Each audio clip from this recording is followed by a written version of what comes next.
Hey guys, Desolator Magic here, still a little bit stuffed up from being sick, but you're just gonna have to deal with it because this is the Desolator News Network. Okay, we don't have an intro actually. But this very special edition of DNN, unlike the past videos, which you should definitely check out because I could use the ad revenues because it's January, all this news is actually Magic the Gathering related. First up, Alex Bercini has been unbanned from Magic. That's right, he was banned like 3 or 4 times or something for getting caught cheating like, I don't know, a dozen times. Nobody's even keeping track at this point. Well, you probably heard a couple weeks ago he got a lifetime ban for cheating at what I heard was a Friday Night Magic. Well, he has since been unbanned, although Wizards isn't using that terminology, because he did receive, as the DCI ban list said, a, quote, lifetime ban, which has now expired / been lifted, because, well, 2 nights ago he was out to eat with Mark Rosewater's family as normal. I believe they went to Denny's. Let me pull up the real news article. Yeah, it was a Denny's actually. A Seattle Denny's, so classy. Lot of homeless people at that one. I don't know why they don't go literally anywhere else. Alex was talking about times that he didn't get caught cheating, but that he actually was cheating. He was getting really excited about it, but he was also trying to like wolf down some waffles. He ended up choking on some waffles, and they tried the Heimlich and everything, and he couldn't breathe, and so they called the paramedics. And according to his vitals when they got there, he was legally dead. Oh, I bet the A students among us already know where this one's going. Well, they were able to revive him with a defib and some CPR, so since Alex technically died and came back again, his lifetime ban was lifted by Mark Rosewater immediately on site. The DCI program is reviewing it, but it looks pretty watertight to the lawyers. So Alex Bercini back again, and Richard Hagen out. That's right, everybody's favorite Magic commentator, Rich Hagen, is out for being too white. In a statement given from Wizards of the Coast on Daily MTG today, they said that they had approached Rich on Wednesday night, giving him an ultimatum and saying, well, there's white and then there's like British white, and you've got to tone it down, dude. He refused, so they simply laid it out for him. He could either A, get what they were calling the reverse Michael Jackson. Nobody's really clear on specifically what they meant, but he did decline that, or he could get a sex change operation. Because, in a statement from an unknown source at Wizards of the Coast, it's okay to be white as long as you're a female. Because then at least you can completely baselessly continue to pretend you're a victim. So Rich is out, and he has been replaced with, actually we don't have a name yet, but it looks like she or Z, I'm hearing both, is an African-Canadian Latino. Little person, are we still saying that? Is it, I thought we were supposed to say person with. Like, every disability is now supposed to be person with. I don't know. Person with not a lot of height. I don't know. Oh, and we'll just go with she is a person with double prosthetic arms. That's right. So look for some amazing coverage from her in the future. In a recent press statement, Wizards of the Coast has said that she got the job due to her amazing skills at announcing the game, which she just started playing last week. They said, and I quote, she was simply the best applicant. And that statement was immediately followed by her entire DNA sequence, her ancestry broken down by percentage, like one of those ones, you send in the mail. They must have required that for the job interview.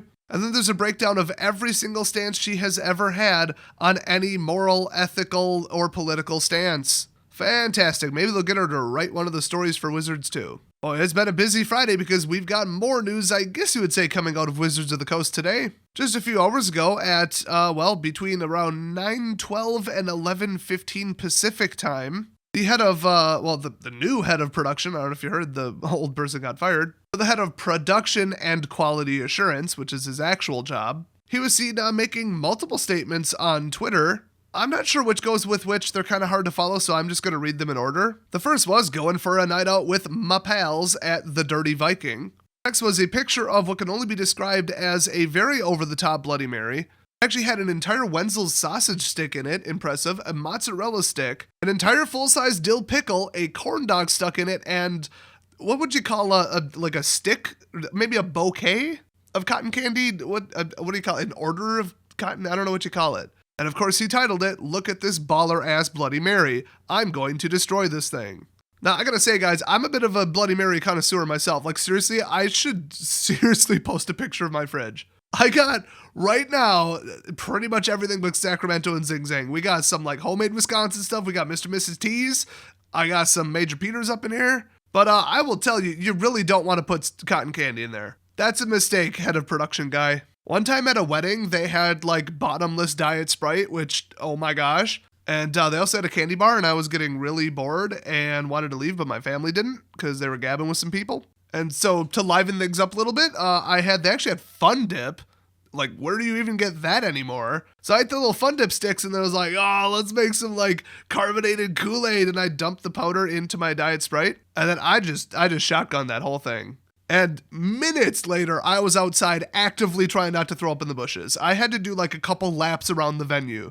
And now, this was a couple years ago when the whole clowns thing was a thing, and we were at, I kid you not, a like, formerly abandoned large commercial building in the freaking woods, okay? So every time the wind blew or like a squirrel moved, I was like, clown! Then I ended up like almost getting frostbite. So the moral of the story is obviously just don't f with the cotton candy to Bloody Mary. There, I lowered it to 40% amplitude, everyone. You can thank YouTube's new policies for that. No, not the lowering of the amplitude. That was you guys bitching. I mean bitching. Sorry, forgot to bleep it, YouTube. Still give me money from the beer companies that probably advertise on my channel. Oh, God forbid I offend them with my spicy language. Wait, what did this sucking piece of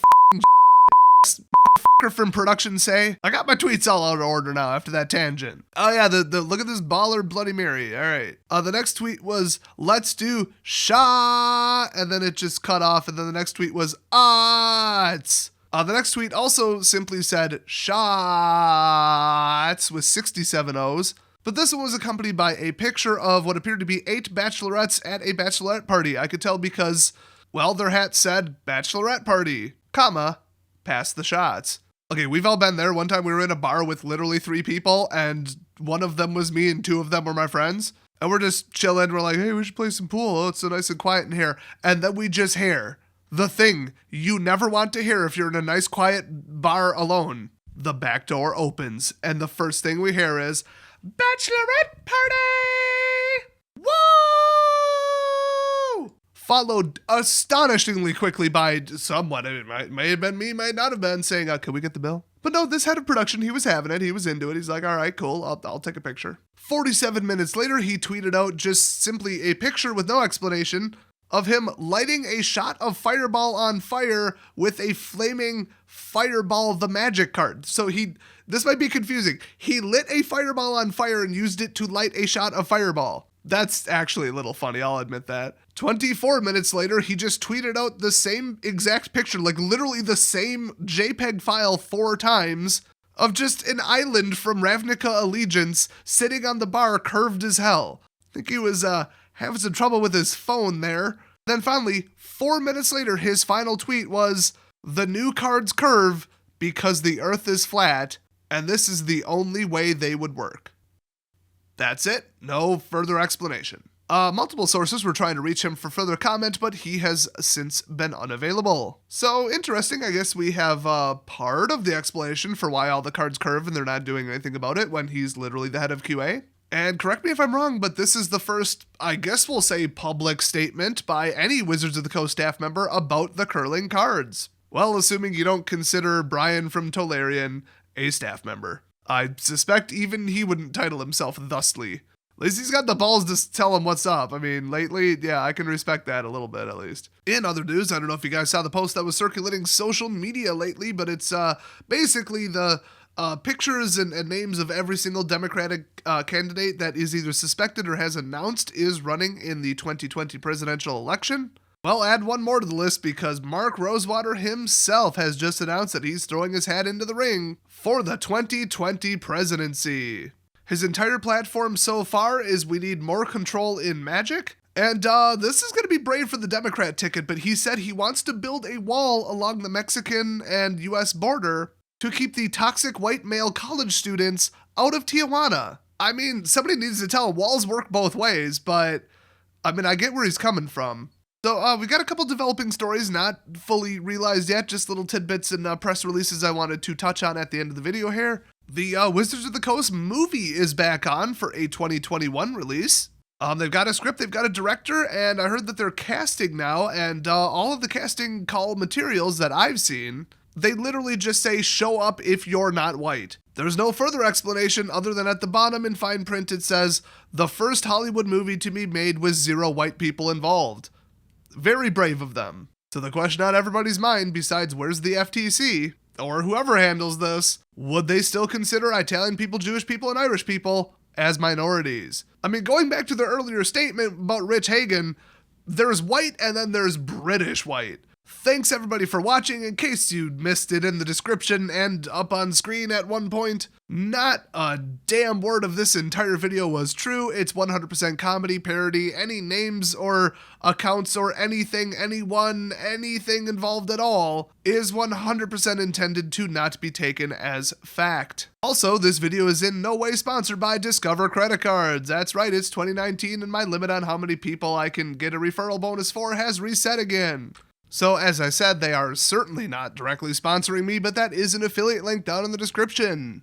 Check out the terms of the card designs, but I will fill in the details. Personally, my Discover card is my new main credit card. I've had it for, several years now. The couple times I've had to call support about some little issue, I get right through to a human who speaks perfect English. Amazing! Their website is better and easier to use than the absolute trash that my Visa card uses. And right now, I'm sure this varies from person to person, region to region, all this stuff, but it looks like they're running a 14 months, 0% intro APR on any balance transfer or purchases. In my opinion, that doesn't quite beat last year's amazing deal, but, well, you already missed a train on that one. But hey, you get 5% cash back in certain categories, which change a couple times per year. And it's stuff like gas and groceries and like hardware stores and stuff, like stuff you'd actually go to. Oh, and every single month, you can look at your FICO credit score for free, and it's what they call a soft hit, so it doesn't affect your score. Also, there's no annual fee whatsoever. Also, they monitor the dark web for any leak of your credit card number, or your name or your social or anything like that, and if they find it, they will notify you for free. Also, and this did just happen to me, if there was, a big story about, 1 million credit card numbers stolen because some dumbass company was hacked, like some giant hotel chain will say. They will immediately notify you saying, hey, your info may have been involved in this, and if we deem it necessary, we're already closely monitoring it, and we will send you a new card if anything suspicious happens. Let's compare that to what happened to my Visa card. I tried to buy $500 worth of Bitcoins on Coinbase. It got rejected because Coinbase is currently marked as a high fraud percentage and high credit card fraud thing. And I was just like, okay, whatever, I'll pay for it with Bankwire, whatever. 3 months later, I go to make a multi-$1,000 order for Magic cards at my vendor, and my card gets declined after they already shipped me the items. So I call up Visa and they said, oh, yeah, we killed your card because there was one suspicious transaction. And I said, oh, was it Coinbase, the one that you blocked? And they're like, yeah. And I said, so why didn't you call me? Why didn't you send me anything in the mail? You didn't send me an email. You didn't contact me in any way. You just turned my card off, and I would just get surprised by it the next time I used it. Yes, that is what they did. Well, thanks, guys. What the hell? Do yourself a favor. Ditch your garbage credit card and go with Discover. Oh, by the way, it wasn't Visa. It was the actual issuer of the card. They got this whole tangled mess of nonsense. Well, would you look at that? It's another reason to move to Discover. So check out the link. Help me out a little with something that costs you absolutely nothing and improves your life. And thanks for watching. I will see you guys next video.